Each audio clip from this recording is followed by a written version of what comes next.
This gets us to probably the most, I would say, the most captivating story as far as American resistance in this initial phase of the war in the Pacific. You know, this Japanese surge across the Pacific. And it happens at a small piece of coral 2,000 miles away from Pearl Harbor towards Japan. So 2,000 miles towards Japan at a place called Wake Island. And Wake Island is interesting because it's actually 3 islands, right? So the main island, Wake, but you also have 2 smaller islands that almost make it into like a U shape. Looks like a horseshoe. The other one of them is called Wilkes, and the other one is called Peel. Now, as we get into this, the majority of the ground fighting is going to take place on Wilkes and Wake Island. Yeah. But there will be things happening on all 3. But just so you understand the layout of Wake Island, there's 3.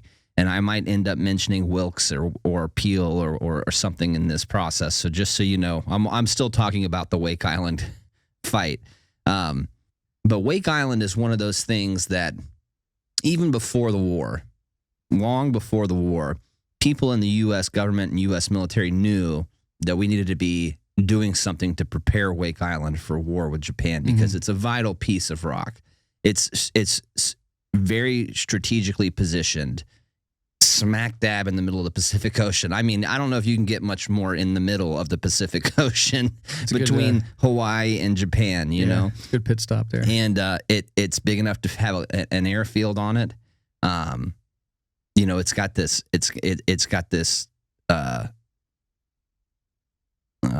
lagoon area in the middle it's safe for like what are those, the seaplanes to land in. Oh yeah. So there's a lot of benefit to it, but unfortunately, because again, it wasn't a wartime, you know, environment for the country. It wasn't. It was peacetime. So funding and different rules and regulations really lead to Wake Island not being prepared. And when I say not being prepared, I'll kind of give you the rundown here. There's going to be less than 500 Marines on the island to defend it. You have the Marine Corps' 1st Defense Battalion. A detachment from that battalion is sent there to defend Wake Island, and they have some help. They have about 68 sailors and a few soldiers there helping as well. And part of the defense effort is going to be an air wing, VMF 211. And they're a fighter air wing. They fly the F-4F Wildcats. They'll be sent there as well. So there are some troops at Wake, but unfortunately, they don't have a finished runway. They don't have any kind of like early warning or early detection system put in place. They don't have any radar. So essentially, if they're waiting for the Japanese to come, they're gonna have to spot them by eye or spot them with with their aircraft. So on the morning of December 7th, when Commander Cunningham, who is the guy in charge of Wake Island, gets word of the attack at Pearl, he puts his guys stand to. He had already been sending VMF 211 up into the sky at dawn and dusk every day to kind of patrol and look for ships approaching or aircraft carriers or aircraft in the sky, like you name it. That's the only early warning system he had put in place that could actually stretch out, you know, beyond eyesight from the island. And at this time, there's 4 aircraft from VMF 211 in the air, and they're patrolling. But it's terrible weather, right? It's terrible cloud coverage. You can't see anything, and it's super early in the morning still. So by the time the Japanese bombers that are making their way towards Wake Island, because again, that's their MO. They like to bomb for a few days and then launch a land attack. Sure. By the time these bombers make it to Wake Island and the Marines on the ground spot them, it's too late. They're already in their bombing runs. Bombs away, man. Yeah. And unfortunately, VMF 211, the patrol that's in the air, they're in a different area, right? They don't see these bombers coming in. So these guys, you know, the guys on the ground are really on their own, and they get caught with their pants down. I mean, essentially. And these Japanese bombers come in, and right off the rip, dude, they take out the most valuable weapon those Marines had. They hit the runway, and every single one of the Wildcats that are on the runway are destroyed. I think there's 8 on the runway, and within that first bombardment, they're all destroyed. So the only aircraft the Marines defending Wake Island have at this point now are the 4 that are in the air, right? Yeah. That's it. That's all they got. Now, the Marines on the island do have some defenses. They have some anti-aircraft weapons. and they have some 5-inch, I want to say 5-inch like naval guns, right? Yeah. They have 5-inch naval guns and 3-inch anti-aircraft guns, as well as some 50 caliber machine guns that are capable of firing at both, seaborne vehicles and air vehicles as well. But again, they don't have a lot. I mean, they're really sounds like a lot, but not really. Yeah, I mean, but that's that's typical for the Marine Corps, right? Here's a little bit, make a lot happen. Yeah, Yeah, if you have enough guys to handle all those weapon systems. At the end of this first day, things are looking pretty dark, but the Marines are pretty determined. They're not going to let something like that happen again. They moved their gun emplacements, changed positions so that the Japanese that flew over the first day aren't able to pinpoint those positions from that day and then hit those same positions early on the next day, because they have a feeling that there's going to be more of these. And they're right. There's going to be 2 follow-on days of bombardment. And the Marines have great success. Even the 4 aircraft from VMF 211 are just piecing up these Japanese bombers, right? So the way for those of you that kind of are new to combined arms warfare, I'll kind of explain, like we would say in the Marine Corps Barney style, how it would play out. So if you have Wake Island and you have the Japanese bombers, and let's say they're 20 miles out from Wake Island heading there, the 4 aircraft from VMF 211 would come out and intercept those aircraft while they're en route to the island to make their bombing runs. The fighters, the American fighters, will continually try to take aircraft out of the sky, for, let's say, another 18 miles till they get within 2 miles of the island. Once that happens, the American aircraft would peel off, allowing the ground troops to be able to engage the aircraft with their anti-aircraft fire.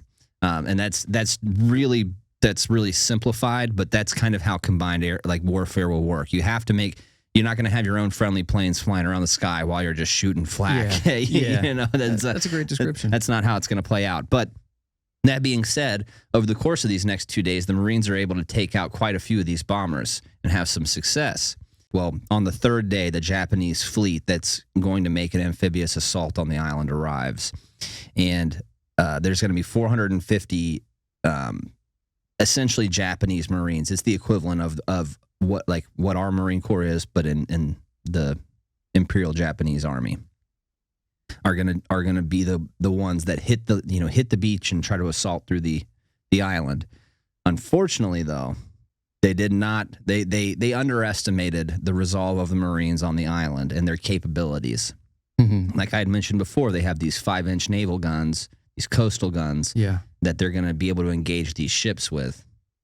So as these ships are approaching, Commander Cunningham tells all of his Marines manning these guns, hold your fire until I tell you to open fire, right?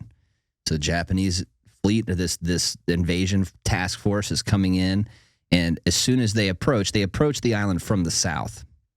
And to give you kind of an overview, Wake, like I had mentioned earlier, the 3 islands, it's a horseshoe. That horseshoe kind of points up. Like if you think about the U, the two ends of the U kind of point north almost. So Wake is the southern island, and then Wilkes is the northwestern island. Peel is the northeastern island. They approach from the side of Wake.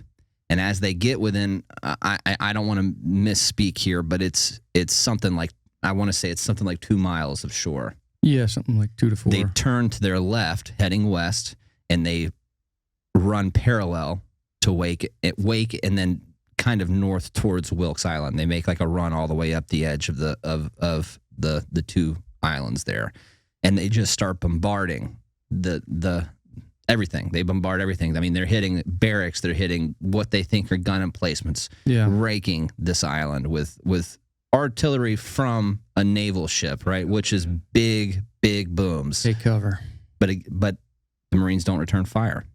And Commander Cunningham knows that his odds of success are going to be greater and greater if he can get those Japanese ships closer and closer to him before they realize where his guns are located. If he tries to engage them at a 2-mile distance, those Japanese ships are going to be able to pick those positions off one by one. Oh, yeah. So they wait. The Japanese make it all the way up to the northern end of Wilkes Island, flip a U-turn, and come right back. Now, this time they're getting closer because every time they turn, they're coming closer and closer to the island. And they do it all the way back down, right? So down to the bottom of the U. They get all the way back down there, still raking the island with fire. And finally, they make one more turn, and this gets them super close to the island. And when they make this final turn, as the fleet, as the last ship finishes this turn, Commander Cunningham gives the order to open fire, and it is chaos for the Japanese. You may begin firing when your targets appear. Exactly. Targets. Bam. So the lead ship in this Japanese task force is called the Yubari. It's a destroyer. It's the first one that's going to be engaged. And right off the rip, dude, it gets smoked with 2 just boom, boom, perfect shots. And things going up in smoke. It's damaged so bad that 2 other ships have to come in and escort it. They have to give a smoke screen and escort it out of the fight because the Japanese are worried about it sinking. It's the flagship. This is the one, I think the admiral that's in charge of the whole operation is on that ship, right? And it's getting ready to get sunk. But that's not the only ship. Further up the coast, back over on Wilkes Island, so you think northwestern side of that U shape, is going to be a ship called the Hayate. It's also a destroyer.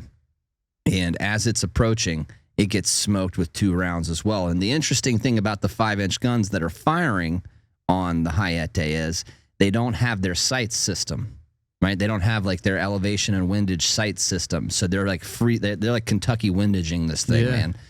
And when I mean Kentucky windage, like you think about using like a hunting rifle back in the day, just iron sights hunting rifle, and having to, like, if you wanted to shoot a certain distance, you have to hold so far above a target, right, to get the round to smoke it. And then they're doing that with artillery, basically, like these cannons, like the modern day cannons. Bananas. But they smoke this ship.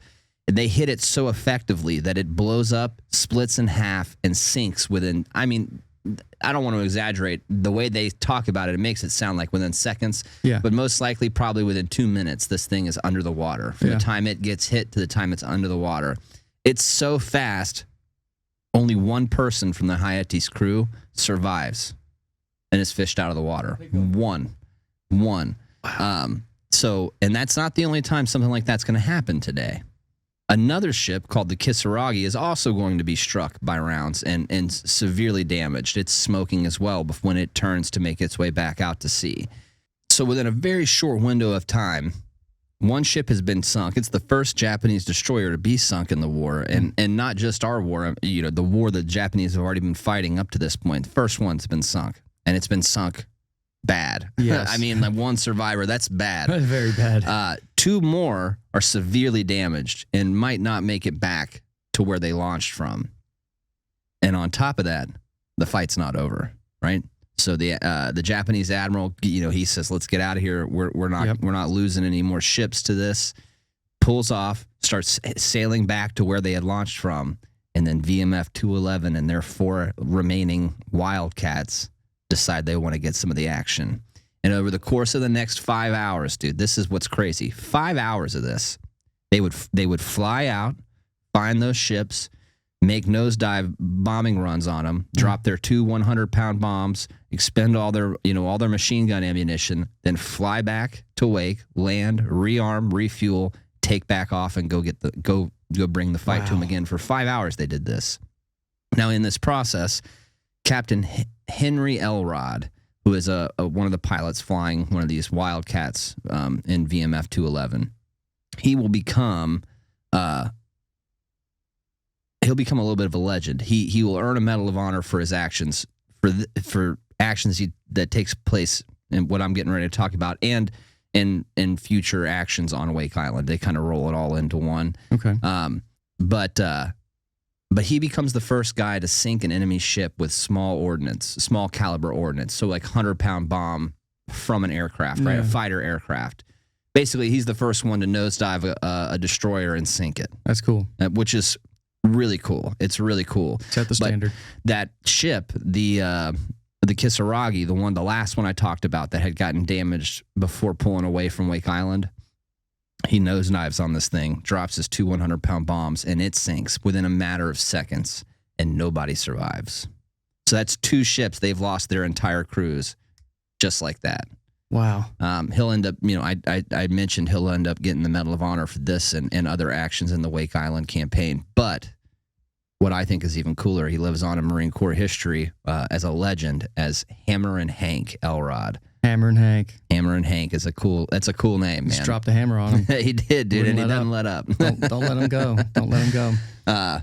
But needless to say, repulsing this invasion does a lot for American morale because, as you had mentioned, or as we had heard at the beginning of the show, things are very uncertain. Roosevelt's telling the country, hey, we have to prepare for losing all of these things. And then you have this glimmer of hope. Like the Japanese aren't unstoppable, right? And America's not going to be as easy to fight as you thought it was going to be. Right. And it goes nuts back in America. Right. Yeah. As soon as it hits the papers, the headlines. There's a little bit of help, and a reporter. We have a documentary a short documentary we put out on Wake. So if you want a more in-depth telling of this story, look at our YouTube page. You'll find part 1 of this documentary. It talks all about all of this, and it'll give you a little bit more of the details. But there's something called cryptographic padding, and it was used in radio transmissions.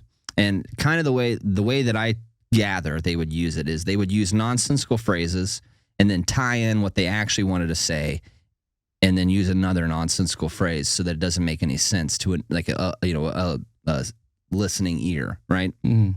But if you had the code books or whatever, you'd be able to tell what they were asking for. So somehow in this cryptographic padding, this message comes through. And this reporter gets word of this message back at Pearl Harbor, and he can't believe it. He's like, I can't believe this is what the Marines are on Wake Island are saying after this, right? Like, this is nuts. I have to take this to the public. But unbeknownst to him, he was reporting on the cryptographic padding.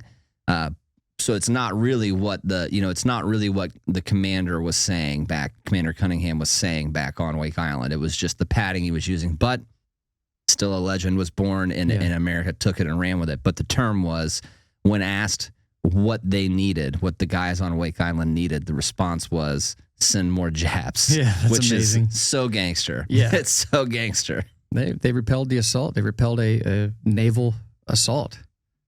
It just makes them sound like bloodlusty. Like send us more. Like that wasn't enough. Always ready. It just sounds so cool. Thanks for watching. If you enjoyed this clip from America Fog of War, catch the rest of the episode here.